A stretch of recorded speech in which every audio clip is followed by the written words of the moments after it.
All right, Rondi Lambeth, thanks for coming on the show, man. I'm super excited to get into this because I think the information that you know and are an expert in is applicable to anybody that wants to, one, build wealth, but then also keep and protect wealth, which is all things that an entrepreneur should take very seriously. And I've watched some of your content, and you have some great stories and examples of how that you've dealt with some of these things. Um, if we could start off with your journey to how you got to where you're at now. How did you get to be in the place you're at as far as business and tax and credit and everything you're an expert in at this point? Yeah, it started a long, long time ago. I'm 54 years old. It started, as a child, really. I grew up really poor in Southwest Idaho. Until I was 15, I lived in a shack that had no running water, no electricity. We got food out of a dumpster. I was raised by parents that thought the Russians were going to invade at any time. And so we lived off the grid. And at 15 years old, after learning everything that my parents could teach me about money and success in life, I decided that I was done eating garbage, done getting beat up all the time from my stepdad. And, I learned everything that money doesn't grow on trees and money's the root of all evil and rich people are bad. And so I left home at 15 and I was fortunate enough through my couch surfing and in and out of foster care and just kind of moving around that at 16 years old, a man named Wally Williams, who's an entrepreneur, took me under his wing and started teaching me about money and credit and financing and specifically taxes. And the one thing that he taught me, Brennan, that stuck with me my whole life is how much money you make is not as important as how much money you keep. And it's Mm, your responsibility and only your responsibility to keep more. It's not your CPAs, it's not your wife, it's not your spouse or your attorney or your parents.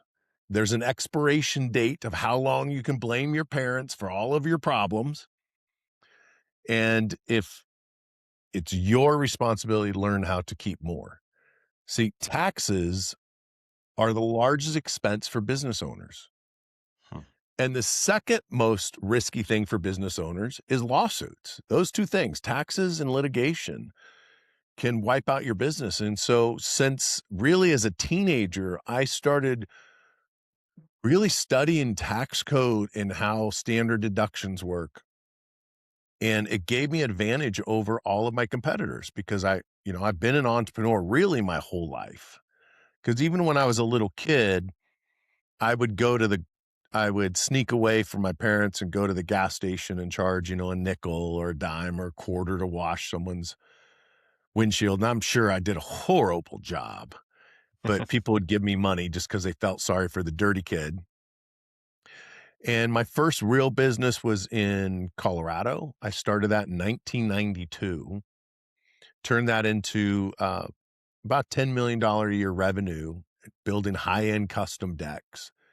And not only was I the most expensive deck builder in Colorado, the Denver area, but I also paid no taxes. And so that gave me an extra 30 to 40%. And when you consider that the average business, if they're good, it's a 15% profit margin. Even Costco runs on a 15% profit margin. So if you can save 45% on taxes, so if you can eliminate all of your taxes, that's essentially tripling your revenue without adding more customers by just eliminating the income taxes.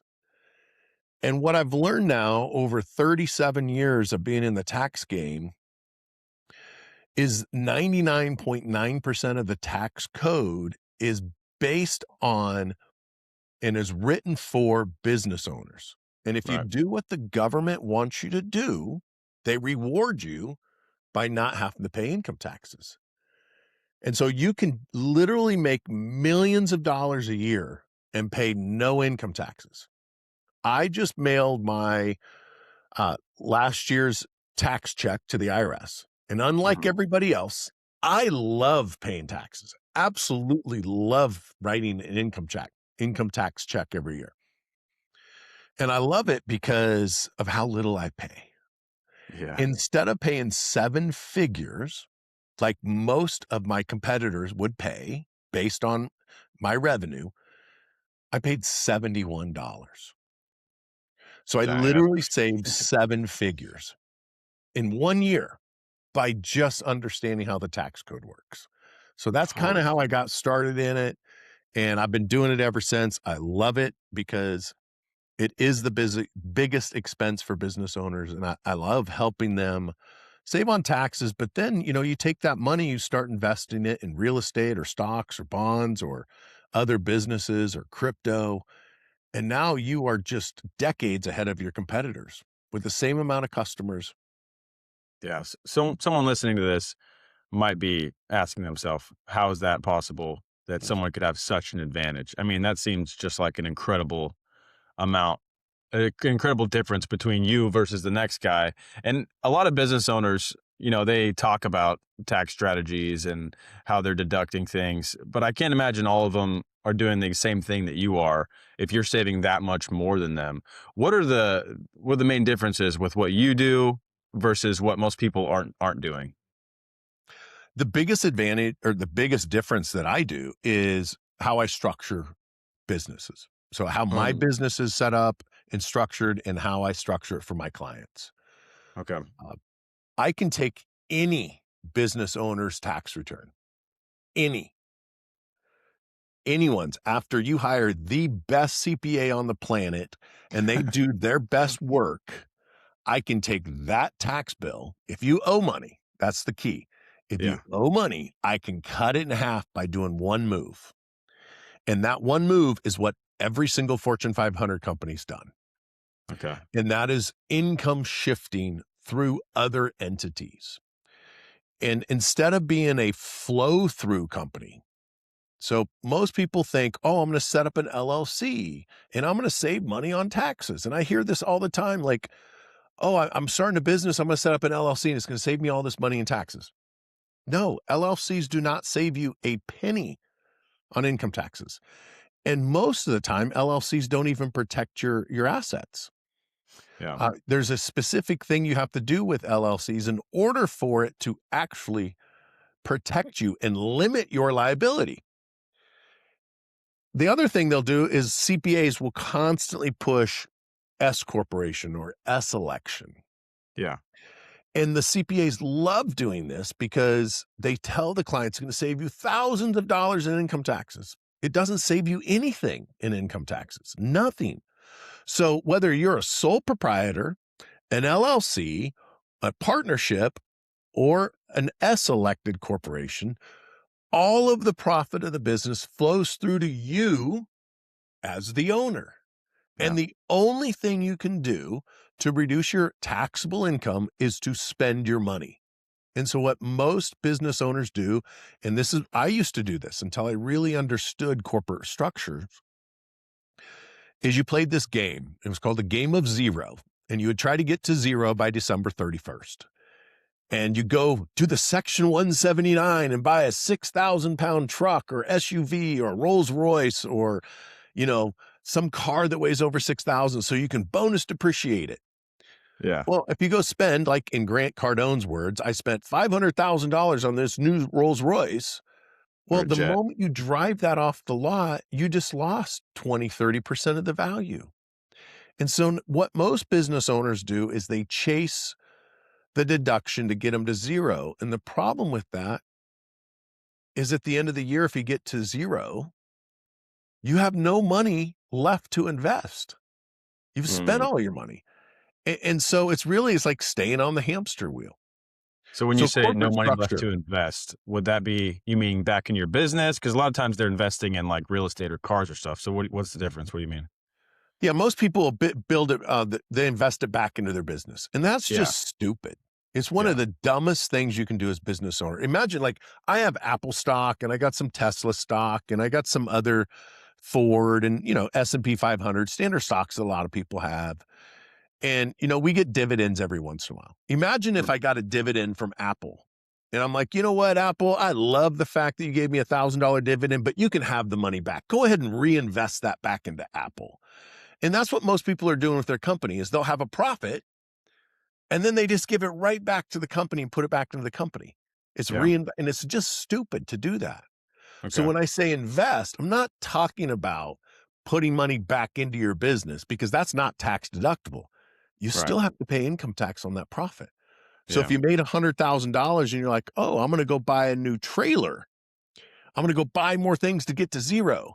Well, you can't a lot of times you can't get a dollar for dollar deduction, and even if you did, you're still spending money. I'm Yeah. talking about taking the money, investing it somewhere else, whether it's real estate, stocks and bonds, or simply, some other company that makes more money. Yeah. I see. And you do that through what means? Because you're saying that it all flows through and then people spend it on things to write it off versus what you're doing is shifting the income in a way where now you can spend that money on investments, or is spending it on the investments is what's allowing you to not pay the tax?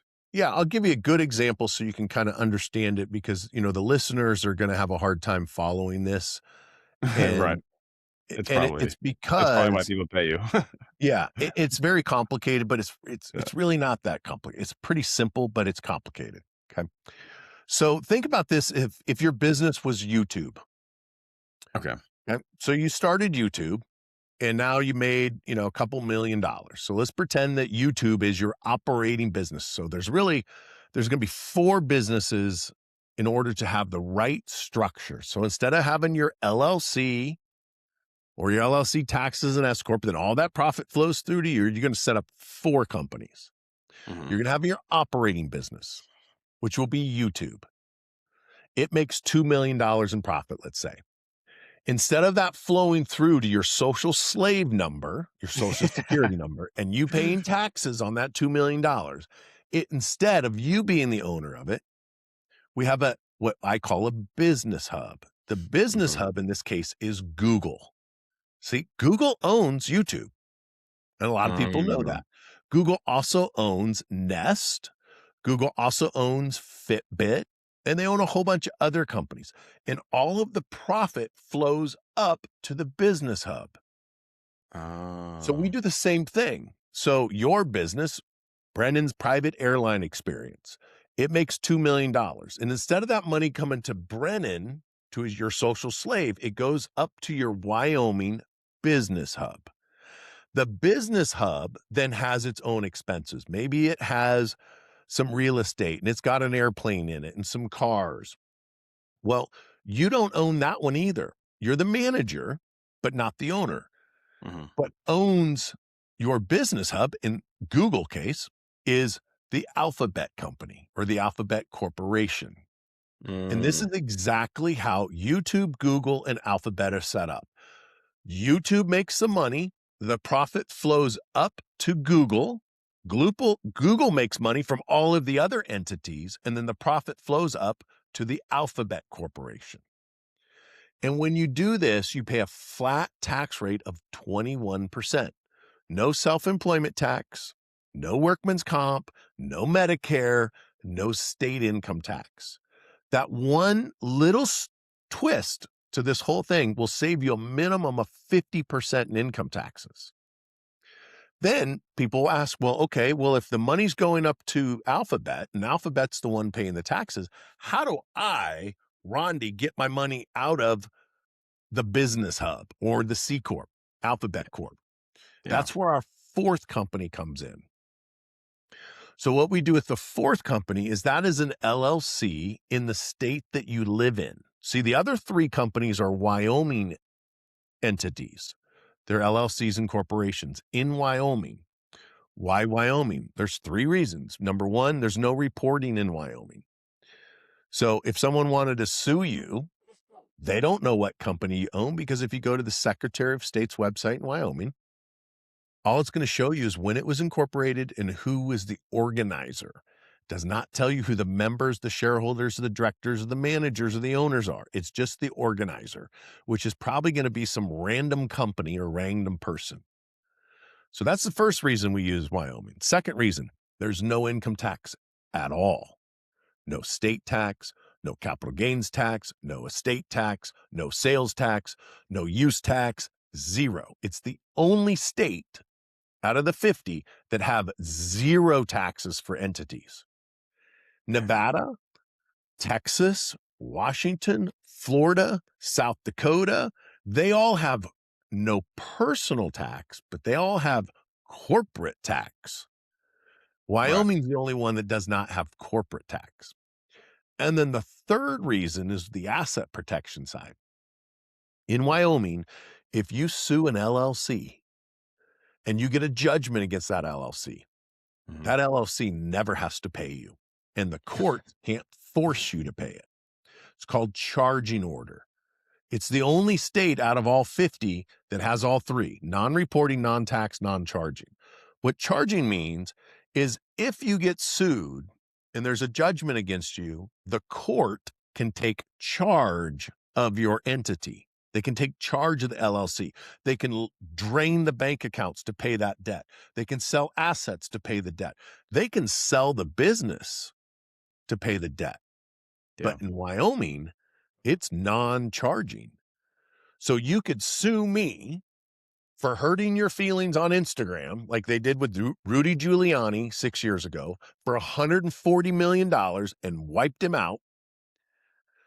If he would have had a Wyoming structure set up like I set up, they could have sued him for the 141 million, and there's nothing the judge could do to force him to pay it. The judgment is just simply put against the company, and it just sits there. They can't take charge. Dang. So how do you get the money out? Well, you set up a state LLC where you live, because in order for the LLC combo to work in Wyoming, you Yeah. need to be able to pull the money out where you live, unless you live in Wyoming. So if you live like I live in Idaho, so I have an Idaho LLC that has a contract with my Wyoming business hub. And that contract says it'll pay me $10,000 per month. So the way I'm able to pull the money out of my Wyoming structures is through that contract. And unlike the flow through entities that most people set up, you have no control over that profit other than spend the money or pay taxes.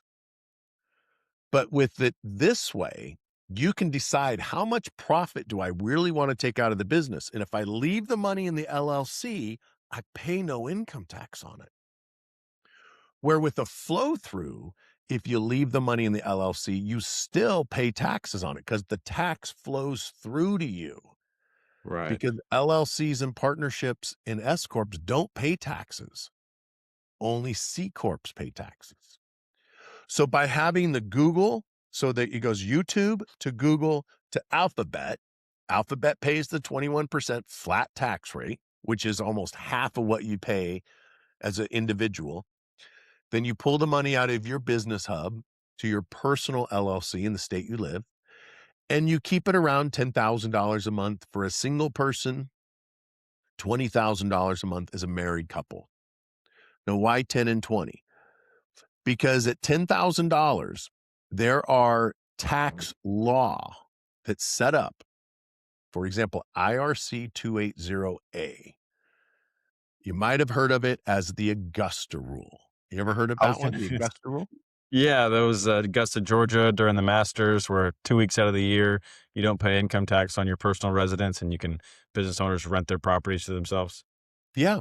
So there was a senator back in the 70s, and he rented his house out for 2 weeks. And so Augusta, Georgia, every April for the last 56 years now or longer, because it's been on the books. There's been the law of tax law since 1970. So really it was in the 60s Mhm. that the senator rented his house out. And 200,000 people go descend on this little tiny town of 200,000 people. There's no hotels and motels. There's nowhere for people to stay. And where are the golfers going to stay? Where are the athletes going to stay? Where are the celebrities going to stay? Well, they stay in the mansions on the golf course. Mm. Well, so the senator rented out his house, and then he got stuck with a six-figure tax bill. And he did what most politicians do. They don't like it when they have to pay taxes. So the next time Congress came into session, he convinced all of Congress to create IRC 280A, paragraph G, which allows any taxpayer, you don't even have to be a U.S. citizen, any U.S. taxpayer to Okay. legally rent their primary residence which does not have to be a house. It can be a condo, it can be an apartment, a townhome, an RV, a boat, or a van down by the river that you live in. As long as it's your primary residence, doesn't have to be you don't have to own it either. This is where people get hung up. They're like, well, I don't own the house, I rent. Doesn't matter. Primary residence. Yeah. You can rent it for 14 days a year, 100% tax free, with no limit on how much you can charge for rent. And it's the only place in all 75,000 pages of the tax code that says do not report the income. So it Really? has no limit to how much I you can didn't rent know the that. house for, and you don't have to report it. You're blowing my mind, dude. Yeah. This already blown my mind. Yeah. So where do you live at, Brendan? What state do you live in? I'm in Fort Worth, Texas. Texas. So the most expensive rental in Texas is just under $30,000 per day. So Wow. you Is that could in rent, Highland Park or something? and that's just on Airbnb. I mean, I'm Okay. sure there's more expensive houses, but that's the one in on Airbnb. Okay. So remember, there's no limit. So depending on how nice your house is and how big it is and what it has to offer determines. So you could rent your house to me Mhm. for 30 grand per day for 14 days. That'd be $420,000 that I could write you a check for $420,000 and you pay no income tax on that whatsoever. It doesn't matter. Like, no one's gonna audit you if you like.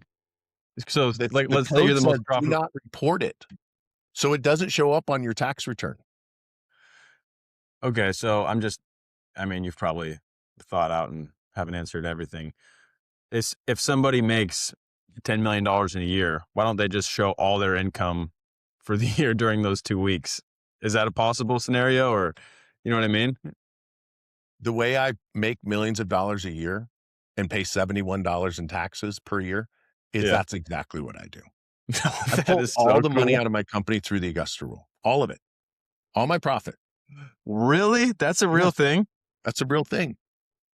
So I'll give you an example. There's a house in Aspen, Colorado. It's the most expensive Airbnb in America. It's $56,000 and change per day. If the person who owns it is married, you times that by 2 because you get 28 days a year if you're married filing Oh, separately. that I see. Okay. It's 14 days per taxpayer. So they're able to rent their house for $800,000 per person per year. So that's $1.6 million they can pull out of their business and put in their pocket. And so here's how it works. Anyone can do it.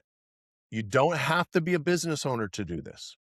So Brendan, you can go and put your house up for sale. You could rent it. I mean, put it up for rent on Airbnb. You could rent it to me for $30,000 a day, $100,000 a day, $1 million a day. For example, Donald Trump, his primary residence is Mar-a-Lago. Hmm. Now, if he did not have that open to the public and it was just his primary residence, that Hmm. would rent for a hell of a lot more money than 30 grand a day. It's only worth 18 million, though. Oh, yeah, yeah. It's only worth $1 million. Exactly. Yeah. Right. Throw a couple zeros behind that. Yeah, I'll buy it right now for $18 million. I believe you. I have a friend that he rents his house out right now for $250,000 per day. Jeez. 250 grand per day times 14 days. So now you're pulling $3 million out. So here's the loophole. So I only deal with tax code, tax law. The loophole, when people talk about tax loopholes, they really don't know what the difference between a loophole and the law is. So in 1970s, Congress passed IRC, which is Internal Revenue Code 280A, paragraph G. You can rent your house 14 days a year. Okay. Now, the loophole part is the part that it doesn't say out loud, which is, what if you're a business owner? Mm, Could you rent your primary residence to your business? yeah. And the answer is yes. As long as a couple things have to happen. One, it has to be in your LLC, it has to be in your minutes that you can do this. Number two, you have to have a rental agreement between your company and you personally. Number 3, you have to have market comps proving and showing how you came up with the per day charge. Oh, okay. And number 4, you have to actually do something. So you have to have agenda of what you talked about. And number 5, you have to actually transfer the money. What most people do is they just transfer the money and they skip the other 5 things or the other 4 things. That will Yeah. get you caught, or that will get you in trouble if you ever get audited. But Yeah. again, the code, it's the only place in the 75,000 pages that says, do not report this. In fact, if you report it, it's a $5,000 fine.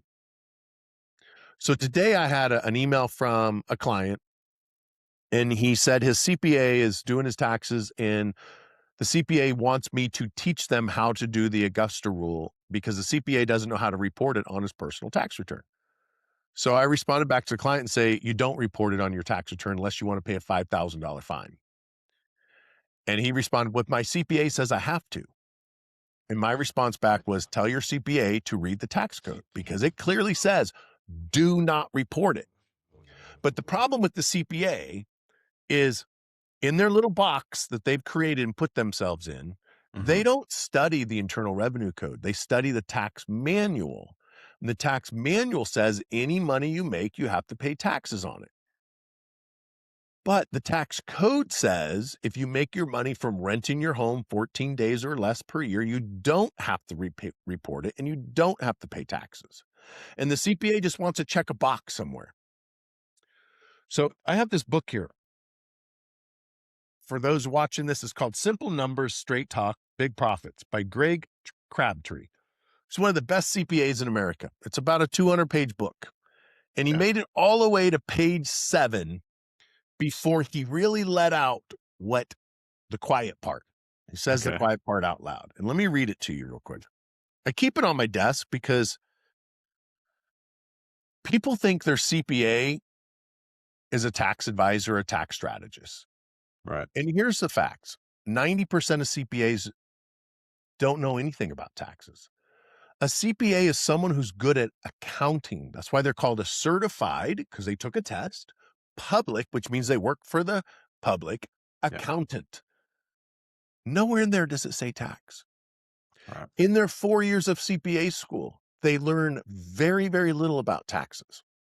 In fact, the good CPAs don't do taxes. They go work for Fortune 500 companies.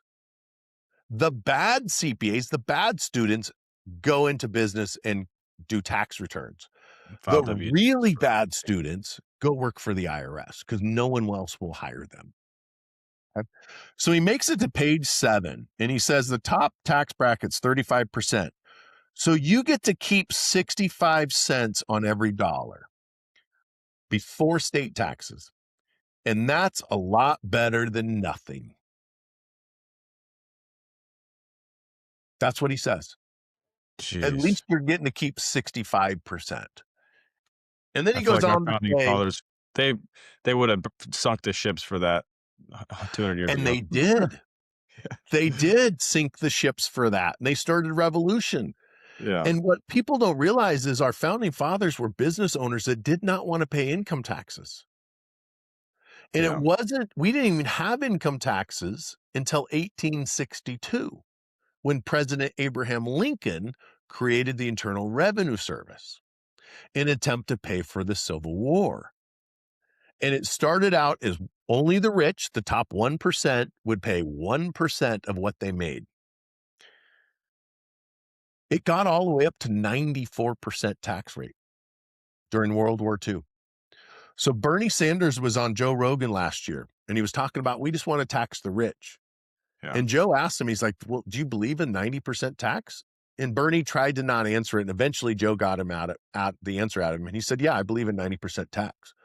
See, Yeah. these crazies, the politicians, the AOCs, the Pelosi's, the Bernie Sanders, the Schumers, 100% of the Democrats, 100% of them voted no on the big, beautiful bill, which is the largest tax cut in U.S. history. 100% of them voted on no tax on tips, no tax on overtime. My daughter's here. She's a nurse.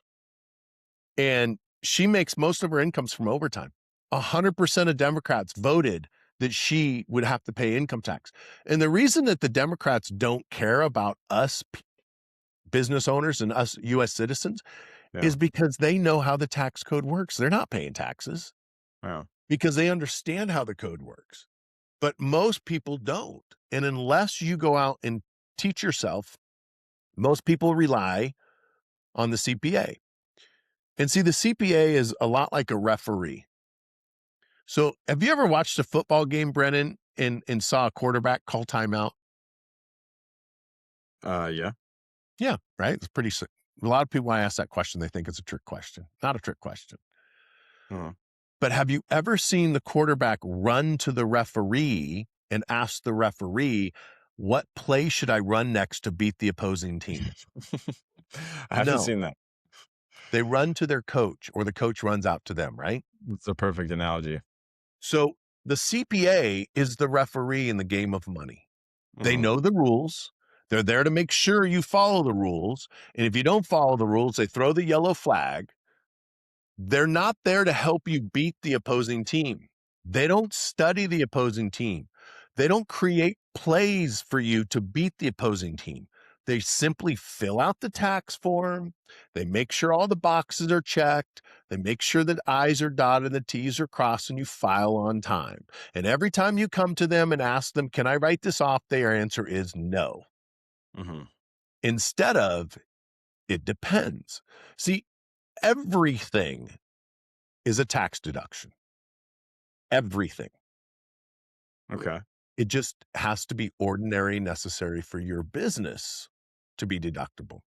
So like the hat I have on right now, that is a tax deduction if you own a store selling the Black Clover hat.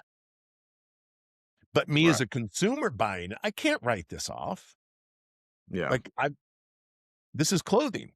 Therefore, I can't write it off. However, for the store that bought it from the manufacturer that's now selling it to me as the customer, they get to write it off. Yeah. Same thing with Ferraris and Lamborghinis. Same things with Rolexes. Yeah. So all these social media influencers like, oh, you can write off your Rolex. Only if you sell Rolexes. Now, What if about they're the mental gymnastics they play with? Oh, this is so that I can, take clients on real estate listings and then I have some sort of authority and I use it for my business because it builds my brand. Like, is all that kind of BS? it's all garbage. It's Yeah. all garbage. And here's the funny thing is these guys are on TikTok and Instagram and social and all the social media. Guess who else is on there? The IRS. They're all on there. They're watching these things and then you'll see them say all these things and spout off, and then all of a sudden they just kind of disappear. That's because they got audited. Oh. The IRS is on Instagram and TikTok just as much as we are. The And it's agents so are. easy to just click on a name and then probably they just plug that name into a computer and pull up your social security number. It's probably that easy for them to find you. It's easier than that. They have access to everything. Yeah. So it literally think about your algorithm. When you're on TikTok or Instagram and you click on an ad and you watch it, what happens next? You see the next ad and the next Yeah. ad, and it's all in the same thing, right? Yeah. I use social media primarily for shopping and for learning about my competitors and then learning what I want to buy. Like, for example, Mhm. I was just with my daughter snowboarding over the weekend. Guess what I'm seeing now? All kind of snowboarding stuff. Yeah. I didn't look at any snowboarding things when I was snowboarding with her, but I was Mhm. at a ski resort. And so they're tracking my geotag. Her and I Mhm. just went with her boyfriend and looked at some boats. So I know the next time I log into social media, because I was at a boat dealership an hour ago, I'm going to start seeing boats for sale. Yeah. Or the fact that you and I are talking about it, I'm going to start seeing it.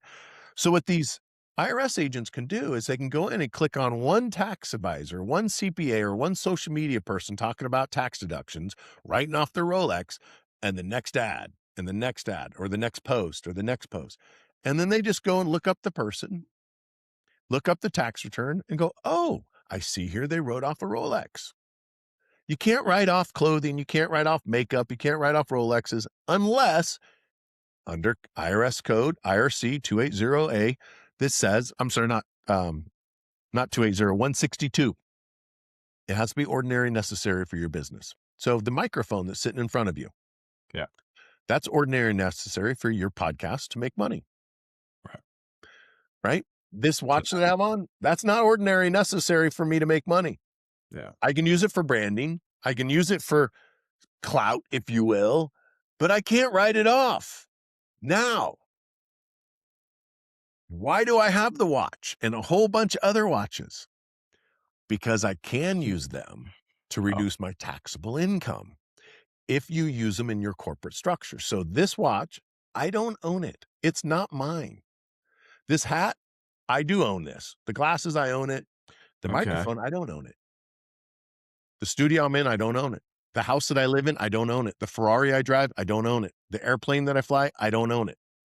I control it. So I really live the life of own nothing, control everything. And I Whoa. should, it's own nothing of value.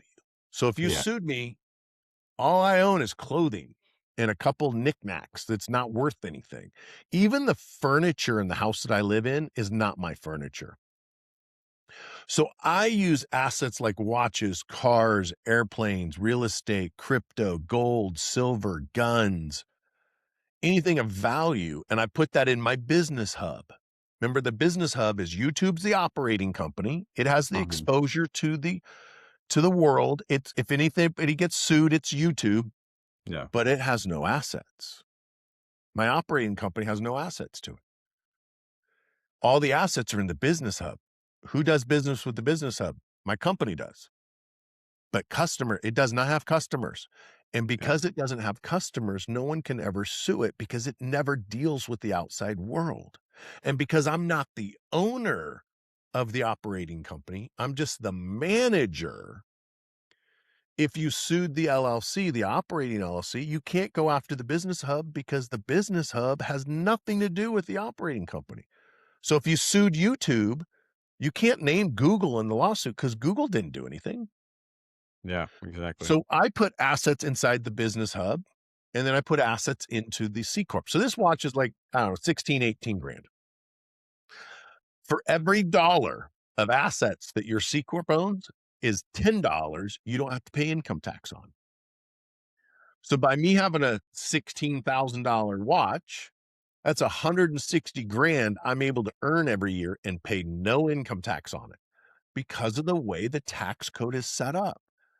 And again, you have to understand the code to play this game. And CPAs don't understand the code. They know how to file taxes. They're the referee in the game of money. Holy crap, dude. Now I see why you make enough money to drive the car and do everything. I mean, this is stuff that I mean, you earn money based on the amount of value that you provide. And if you're able to even execute on half of this stuff, you're completely changing, like you said, you're cutting it in half, you're taking them down to zero. That's seriously some powerful stuff. And I know we're kind of wrapping up here. Um, what are what's the order of progression that somebody listening to this should go in when utilizing some of this stuff? I imagine you wouldn't recommend somebody to do this if they're making $10,000 a year, barely getting No. by. You want to make some Yeah. money first. What are the kind of levels that you want to start thinking about talking to a tax strategist? $100,000 a year or Okay. more. Yeah. At less than 100 grand, there, there's not enough money there to, if you make $100,000 or less as a business owner, you should not be paying income taxes with just basic tax strategy. So the Augusta rule that you can pull out a substantial amount of money. Uh, the other one is your kids. For every kid under the age of 18, you can take $16,000 out of your business, put it in the kid's bank account, and pay no income tax on it. $16,000 per year, and it goes up every year. If they go to college, it goes to 35,000. If they go to college outside of the United States, it's $136,000 that you can pull out of your business. And again, if you do what the government wants you to do, they reward you on the tax side. So Hmm. why would the government want a business owner or an entrepreneur's kid to go to college? Why is that? Well, my idea, and this is just my conspiracy theory, if you will, The government doesn't want entrepreneurs. The government wants employees. They want people that don't think for themselves and they just go to work 8 to 5, go home, watch Netflix. Nothing wrong with that. Being an entrepreneur it's rough, man. It is lonely. It is rough. It is hard. You get PTSD. You suffer. Now, if you do it the right way, there's some benefits to it, but it is very, very difficult. Yeah. So I believe the reason they reward business owners with $35,000 deduction if your kid goes to college is they're trying to brainwash your kid into being an employee and not another entrepreneur. That's my personal feeling on it. But, if your kids don't go to college and they're 2 years old or 3 years old, you can pay them $16,100 per year. That's a standard deduction, and they don't have to pay income tax on it. So, Brenda, it's not like you're giving your kid $16,000 and saying, "Hey, go have fun. Here's cash." Right. Because the kid can't have a bank account if they're under 18 on their own. Yeah. So, You give really, retirement. it's your bank account with your kid's name on it. So you can Yeah. legally write a check to your kid and put it in your bank account that the kid is attached to, and then you use that money to pay for your mortgage, to pay for groceries, to pay for clothes. And this is something that I meet with people all the time, and they'll be like, "Yeah, I got 4 kids." And I'll say, "Man, that's $64,000 you can pay your kids and not pay taxes." And I hear this all the time. They're like, "I don't have an extra $64,000. I'm like, "You're missing the point. Instead of you having an extra $64,000 as a distribution or as a draw or as a salary, lower your salary by $64,000, pay your kids 64 grand, and then use that money to pay your mortgage. All legal and compliant, Dang. all But that under has the to be as a tax code. business owner, right? You have to own a business and be paying You them do. from the. So yeah. But there's again, if you study the code and you understand it and you don't just study the tax manual on how to file taxes, here's one way you could do it. Like my daughter, Yeah.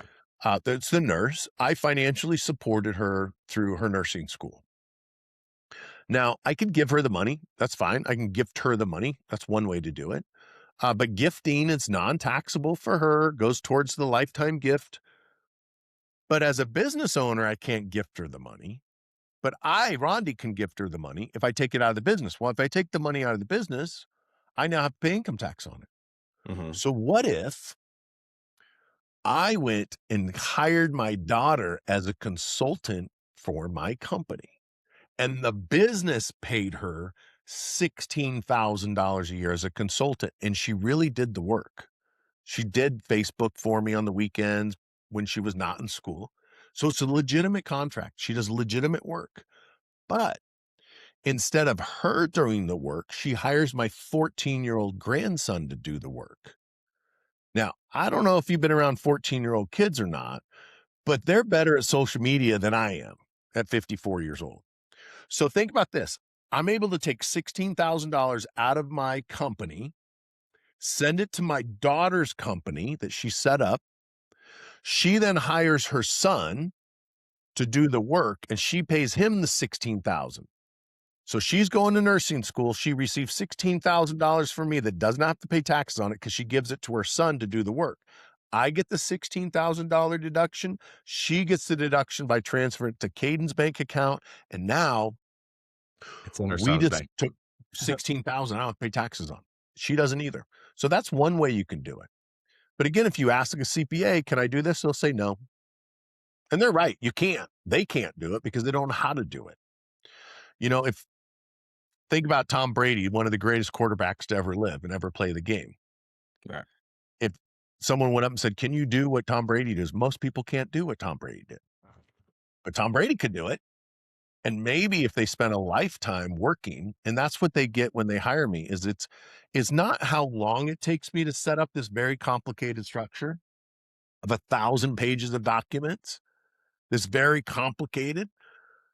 It's not that it takes me so many hours to do it. It's the 37 years that it took me to learn how to do this. That's what they're paying for. Right. And at the end, when I can, for every dollar they invest with me to set it up is $3 they don't have to pay that year in income taxes. It's a no-brainer. It's free.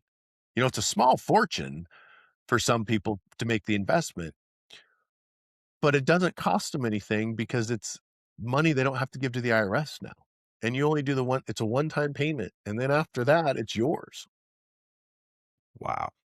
You must have people busting down your door to work with you. I mean, is that your biggest bottleneck is having to pick who to work with? That's what it seems like from talking to you It, right now.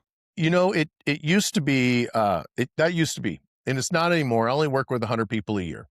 And the Okay. reason I limited to that is 2 years ago, I had a massive heart attack.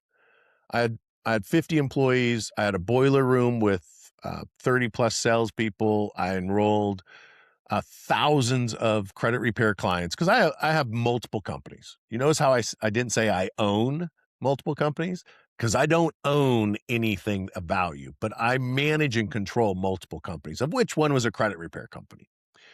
And with thousands of credit repair clients, it was the stress got to me. And after doing that now for 19 years, I had 3 arteries in my heart just spontaneously rupture, just broke Yep. open, and I start bleeding out essentially, and within minutes of dying.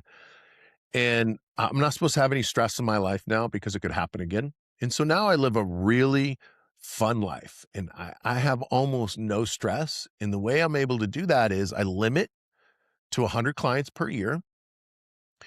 I get my clients from podcasts and speech, and I go and speak at different places and a little bit of social media. I work with the people I want to. The ones that are going to be a pain in the butt, I don't work with them. And it's really rewarding because I get to protect their assets from creditors and predators, attorneys that are wanting to steal everything from them. Because the moment you become successful, someone else wants to take it from you. Hmm. And you could be like Rudy Giuliani and say some stupid things on social media and lose $141 million. Now, what he said was dumb, but it turns out to be true. And now he's trying to get his money back. So it's very rewarding. The stress is very low, and I get to make a really nice living. And really what it come down to is I took most of the money I made over the last 19 years with my other financial companies, and I vested most of it. So I don't have to work anymore. But what fun is it if you're not working or doing something, if you're not accomplishing something, creating? Right. And so I do this because it's fun. I get to make a difference in people's lives, save people millions of dollars a year in taxes, protect their assets, do fun podcasts like this with you. Yeah, I love it, man. Well, thank you so much for coming on the show. I don't think you could have packed it with any more value than you did right up to the last second. There was just tactical information that people can use. Where can people find you? Social media, projects you got going on, any parting advice you want to leave? Where can people go to? Yeah. How much money you make is not as important as how much money you keep. And I'm the guy that wants to help you keep more. So if you're sick and tired of throwing away your hard earned money and giving it to the IRS so they can, send it off to Iraq to teach, never mind. I won't go there. But you We know all what know. I'm saying. Yeah. I think the most patriotic thing that you can do is to learn how to not pay taxes, to hold Congress, hold them responsible for what they're doing. If we just dried up just dried up the money, they'd have to start balancing the budget. It would fix the fraud problem, Yeah. the Leering Center. Wait until you start seeing what's happening at California. I read a report yesterday. They're estimating $454 billion of fraud in California from the Yeah. Russian mob and some other folks. 454 billion in just fraud. Yeah. Unfortunately, I only paid $71 towards that fraud last year. And really, that money went to the Ponzi scheme, the largest Ponzi scheme ever created, which is known as Social Security. Yeah. And because I don't pay any federal or state income tax, because under the law, I don't earn any money that's taxable. All my money is Augusta rule, and that's non-taxable income. Right. So if anybody wants to learn more, I do a workshop every week at winningthetaxgame.com. You can register there, winningthetaxgame.com. I'm super easy to find on social media, just at Rondi Lambeth, Rondilambeth. Just make sure if you follow me on social media, I give out tons of content for free because I charge a small fortune to the rich people. So I'm able to give out the free content to everybody else. But just Mhm. make sure that the person you follow is the certified, the blue check mark, because there's lots Right, of posers that, they copy my stuff and they clone me right. and then they start selling you crypto. That's not me. I'm never going to ask you for money, right? The Right. only time that you ever pay me is if you actually hire me as a consultant. So I don't sell crypto courses or any other courses like all the course creators out there. I don't do courses. I make my money actually making money, doing business, not selling a course. So rondylambeth.com or anybody on social, just hit Rondy Lambeth. All right, Roddy Lameth, thanks for coming on the show, man. Great to be here.